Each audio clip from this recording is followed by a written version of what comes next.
Sup guys, Tam here. I know I've been a bit quiet with Minecraft lately, but don't worry, I have been working on my survival world and today I'm bringing out a new update. This update doesn't have any new major builds unfortunately. I was working on something but I ran into problems with it, so I need more time with that. The main things I've worked on in this update is fixing all of my XP farms that had been broken by the max entity cramming game rule that was introduced in 1.11, as well as some other things that have been broken by this update, which of course has been out for a while now.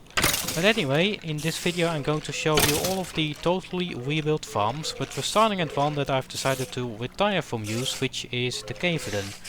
So this is, or was, my dual cave spider and skeleton XP farm. And with the changes needed to make these spawner based XP farms work, I quickly decided that it isn't worth to update this farm, so I've removed the railway connection in the nexus. And by the way, by removing the portal from here, the nether portal, this has also fixed the portal in the main hub of the nexus that would very rarely connect to the Cavedon. So yeah. So I've done that. I've also removed all of the valuable things from this build, and yeah. The farms itself, they still, well, they can still collect mobs and such, but yeah, they will die over time when there are too many mobs in one spot, as you can see happening here. So, I mean, I guess you can still use them, but you can't AFK here anymore. So, rest in peace. The first of the redesigned farms that I'm going to show you is the Cave Spider XP farm in my base. Now, these guys were already a big pain to deal with, and now they've become that even more. Unfortunately, like how the Cavedon is now, this farm isn't AFKable because it's just really difficult to collect these guys over an area that's larger than 1 by 1. There's also no softening system, but thanks to the strength 2 beacon that is above my base, it's still really easy to kill these guys with basically anything. So with the sword it's a one-hit kill pretty much always, and if that's not enough, this sword will definitely get them. So the spiders are collected in this little hole here. You have to make sure that we stand here so that the spiders can see the player, so that they can, yeah, stack underneath this hole flap here. We can grab our swords, we can slash them. Their loot is collected by Hopper and ends up in this chest here eventually.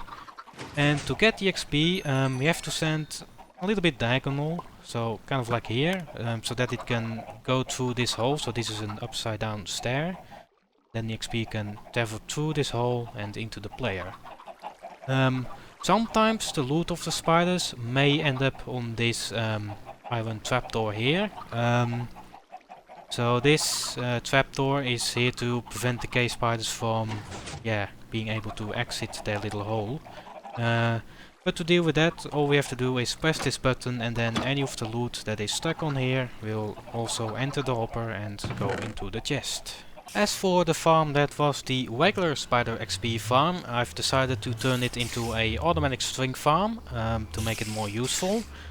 There's not much to say about this farm, it's pretty simple. The spiders are collected into this little area right in front of us, and then they drown to their death, and their string ends up in these chests right here. This is the new skeleton XP farm, which is fully automated, and that means that we don't need to kill the mobs ourselves to get the XP from them. In fact, it's our wolf sniffles who does the job for us. So wolves go after skeletons by themselves, and when they're tamed by the player, we receive XP from the skeletons killed by the wolf. And that is what we're making use of right here. So this farm was originally designed by SZPaddy. I've left a link in the video description to his video where he explains how exactly it works and how to build it yourselves. But anyway, a quick demonstration of this farm. So we have to stand here, and then we can click our wolf so that he doesn't sit anymore. And then once he spots the skeletons, he will go after them, and they then get killed by the wolf and also by lava. The drops are picked up by a hopper that is underneath the soul sand here, and they then eventually end up in these chests right here. There's of course also an enchanting area right here. With this lever we can close off the door so that Sniffles won't be able to run off into the Nexus. And this button here is just a little reset for the piston pusher system that pushes the skeletons onto the soul sand here. We're now at the zombie XP farm, and out of all of the farms that I've rebuilt, this is my personal favorite because I just really like how it turned out in the end. So there's a few things going on here. First of all, the zombies that spawn go through a sorter, which I can't really show you now because that's suicide. But that thing sorts out the baby zombies and chicken jockeys from the normal guys. So the little ones end up in the middle here and are killed by this magma block. The regular zombies go up a standard mob elevator, fall down on this platform that goes all around here. They are an easy kill with a sword or an instant health splash potion. With your fist it's a 2-hit kill rather than a 1-hit, because their health is a little different from other mobs because they always have at least half an armor point. If I would drop them any lower than they currently do, they would actually die instantly, so I can't really do much there. I might put a strength beacon here sometime in the future, so that should sort that out. But yeah, all of their drops, including the ones from the little guys that die right here, as I said, they end up in these chests right here eventually. And we also have, of course, an enchanting area right here. And then in these chests we also have the instant health splash potions. So the Silverfish XP farm actually ended up being the easiest to redesign. So all these guys need to be a 1-hit kill is a 10-block drop. And we don't even need an elevator for that, because if you AFK at the bottom of the drop you are still within the range of the spawner. They don't drop any loot as well, so we don't have to worry about some sort of item collection system also. That means that all we need to do to get their XP is to throw an instant damage splash potion,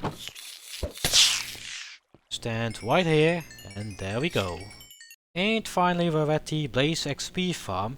Now this was the first build that I finished in this world, and ever since then it actually remained largely unchanged.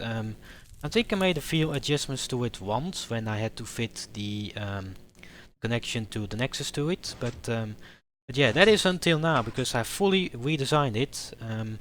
So first of all, to collect the blaze I'm now using a very interesting design that was originally made by, and I'm probably going to butcher his name, Gnembom MC. It kind of looks like magic, but it uses the blazes mob AI to collect them into that hole. There's a link in the video description to his video where he explains how it works. It's all very scientific, so go and watch it if you're interested in that sort of thing. Anyway, let's go over to the collection room. The blazes get softened by a continuous piston crusher, and then they are collected onto this platform right here, where we can easily kill them with a sword or an instant damage potion. And then all of their loot ends up in this chest right here.